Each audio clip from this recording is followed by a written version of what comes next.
Hey Eric, I sure appreciate you being here. Welcome to Mid-America Flight Museum in front of our newest edition, J2F-4 Grumman Duck, built in 1939. And growing up as a kid, I always saw these airplanes. There's not many of them out there. Actually, someone told me there was 5. I can count 4.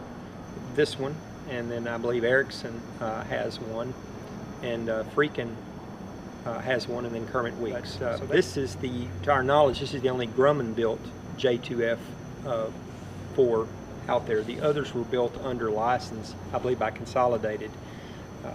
But this one's got quite a colorful history, and I've got a whole packet of historical documentation coming. Maybe we could add to this at a later date. But this was a Pearl Harbor survivor, and as the story goes, it flew December 7th, 1941, after the attack. And so what does the airplane do? It does search and rescue and reconnaissance. So it was probably doing one or both of those things on that date. The aircraft went on to end up in a lake in the Caribbean. I'm not exactly sure, but we have that documentation, and it went under. It crashed and sunk, and it was there for over 40 years, and it was brought up. And I believe it was brought to Kansas, Wichita Air Services. And Chuck Greenhill is the man who we bought the Mustang from, Lou 4. He was there actually looking, I found out, at a twin Mustang that they had, and he looked over and saw this duck in a, as you can imagine, 40 years underwater in a project state. It was in fresh water though, and he made a deal to buy the duck, and then it underwent a 7 to 9 year restoration. And it's in 2007 it flew to Oshkosh, and it won Grand Champion Warbird. And you know, if you go to Oshkosh, you're competing against some pretty amazing airplanes. So this one's only got about 50 hours on it since restoration. And Chuck's getting older, and had the opportunity, we talked about a year ago, that if he ever sold it, I'd love to have a shot at it, and I'll be dadgum if he didn't give me a shot at it. So what's crazy is I'm one of the highest time duck pilots in Texas, and I've flown it like 4 times. So there's not many people to go to and talk. Actually, Dennis Sanders was a really great help. He flew the airplane on its test flights out of Wichita, and he went up and he checked Chuck Greenhill and a few other people out in it. So he's got more time than anybody. So I talked to him for almost an hour, and he was telling me characteristics of it and what to do and not to do. It's actually an extremely straightforward airplane. It looks a little intimidating being that high, but it's really not. But it's got a gear, and I can't tell you, everybody says, is this exactly like a Wildcat or similar? I said, well, it's definitely similar to Wildcat. I've never flown a Wildcat, but it's a manual gear. So you got a gearbox on the inside, you flip the gearbox, and then you can crank it up. Chuck Greenhill thankfully put a goose handle in it. It's got a ratchet system, just like a snap-on tool, so you can ratchet it up. It takes me a little while to get the gear up. I can go around and around for a little while, then it gets extremely hard, and I go to ratchet, and then you just sit there and ratchet, ratchet, ratchet. And then once the gear gets up pretty far, and I haven't seen a video, but my guess is when it gets up within about 10 cranks, it's pretty easy, and then you just roll it up the other. And on the way down, you flip it down, and I put the ratchet to the center where I've got a locked handle, and I let it down. They say, oh, be sure and don't let it get away from you. But it's not like it really wants to get away from you, but I would never let go of it. And it comes down, and you get the gear down probably in 30 seconds or so. I'm guessing around 40 cranks, and in the book it'll tell you 43, 47. Don't know the exact number. But Chuck went ahead and he put Cleveland wheels and brakes, or Cleveland brakes on this thing. And they were real proud of that because they had to do a lot of machining to make that brake fit and fit up in here. When they first got it, the wheel stuck out, and they did a lot more machining, and they got this done. And I could tell how proud they were because he continued to tell me how much machining they did on these brakes. And they work extremely well. They're really, really good brakes.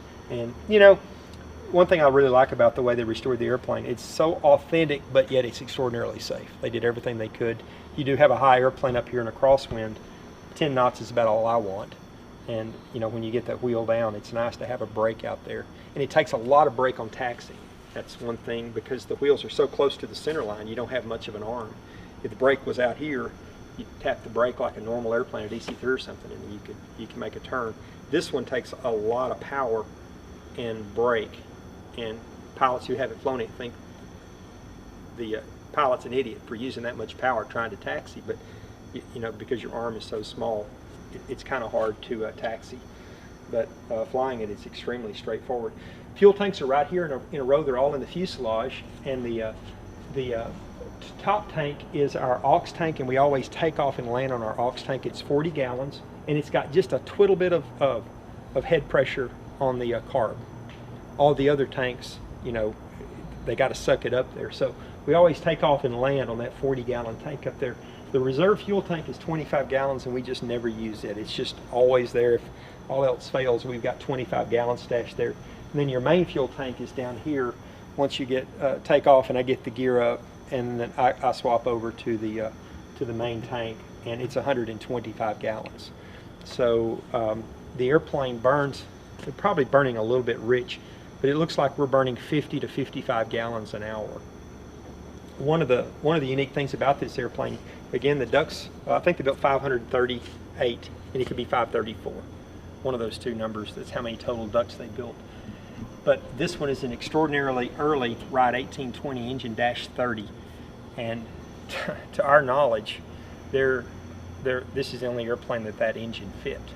So it's extremely rare. We don't have a spare. So anybody watching this video that knows anything about 1820-30 engines or parts, we're obviously in the market to trying to build up another engine. It's extremely nice, well-built, great running engine, but it's the only one we got.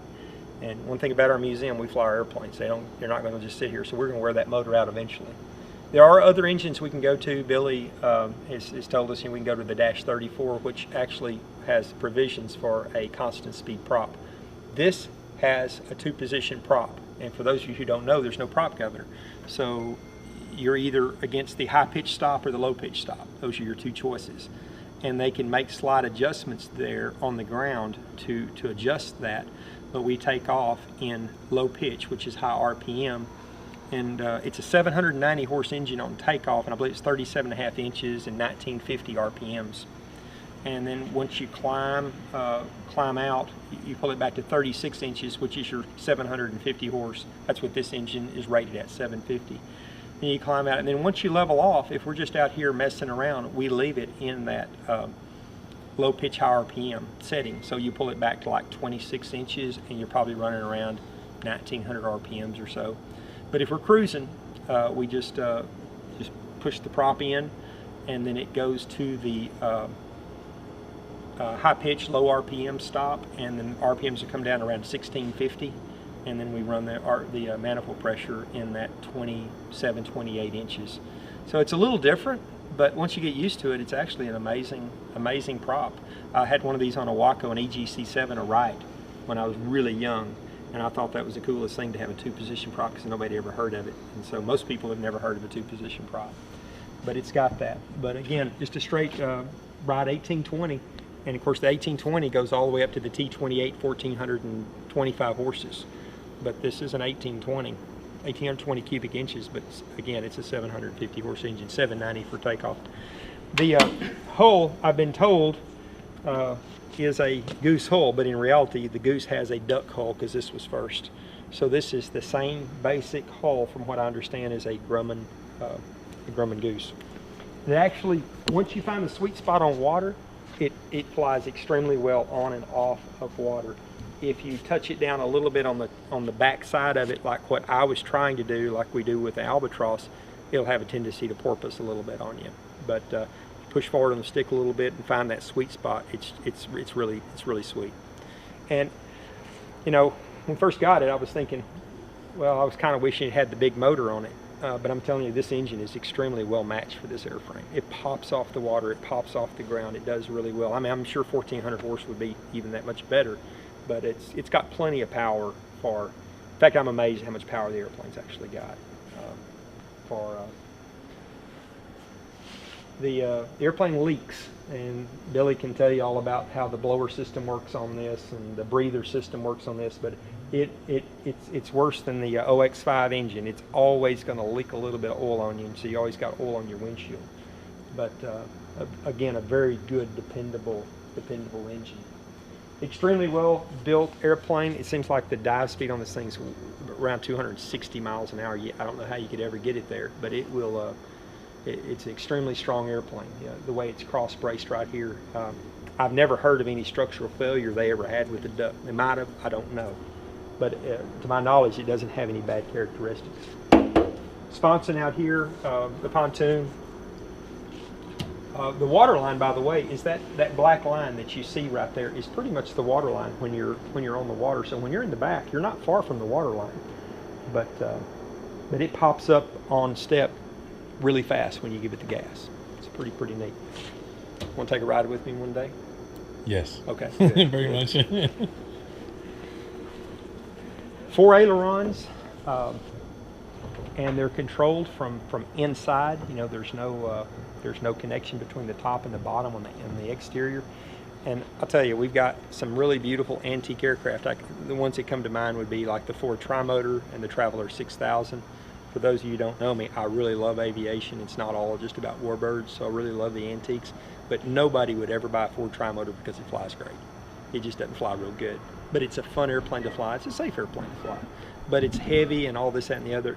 This designed back in the early 30s, I was thinking, okay, it's going to be such a historic airplane, it's going to be one of those. Let me tell you, the Corsair right beside it and the P-51 right beside it, this flies equal to those airplanes. Obviously, it's not as fast, but it's an amazing flying airplane. For those of you who've flown a Stearman and a T6, if you add those two together and divide by 2, that's kind of what you have. But you know how smooth the T6 or even a T28 is, or the or Stearman even, how really smooth and light it is on the controls. The Duck's that way. I was extremely impressed with how it flies. Again, retractable main gear, retractable tail wheel in the back. You could actually put 4 people in here. Right now we don't have provisions for anybody, but we're going to put provisions for 2 right here, and you could put 2 up there. But I've read stories that when they go up to some a crashed airplane or people off of a boat, they just keep piling in. You know, you can put as many people as you can cram back there, but it'll hold 4 actually pretty comfortably. There is, in this one, it's a camera mount to hold a camera to do observation work. That's the way this one is kind of set up. So 2 place with the camera there. Sliding door right here. Of course, I've never been in the bottom when we landed, but I'm guessing that there'll be a pretty good spray of water up in here, but I don't think anything goes in. Pretty good step up to get in, but there's really good steps on the left and right to get in. Water rudder here, when you are in the water, and just to maneuver in the water around to dock and things like that, you would engage the water rudder, and these would basically just push out left and right, so you had a left and right water rudder. But pretty effective actually. You know, fabric wings, metal fuselage, metal horizontal, and fabric control surfaces back here in the back. But when you just look at the airplane, it's an extremely robust, you know, well-built airplane, as you would expect on an airplane that could actually land on a carrier and do the things that it did. Pilot sits up front, and then you could have a navigator observer in the back seat, and there's a stick, rudder, and throttle, airspeed in the back. So you basically have everything you need, you know, with the exception of brakes if you were trying to check somebody out in the airplane. That's about all I know about this particular airplane. Again, we've got a lot of historical documentation coming for it, and we'll put it on our website, which is midamericaflightmuseum.org. We don't even have this airplane on the museum site yet, but we'll add that documentation as we can and get you to maybe do an update. And at some point, if you'd like to do a cockpit look, we can run through that. Might take a little bit of different camera or maybe some lighting to see in there. It's a little bit on the dark side. But I appreciate you doing what you do, Eric. It's really amazing for people who don't get the opportunity to see these airplanes to really get to experience it, you know, from a distance with your videos, your walkarounds of all the airplanes you do. So it's appreciated.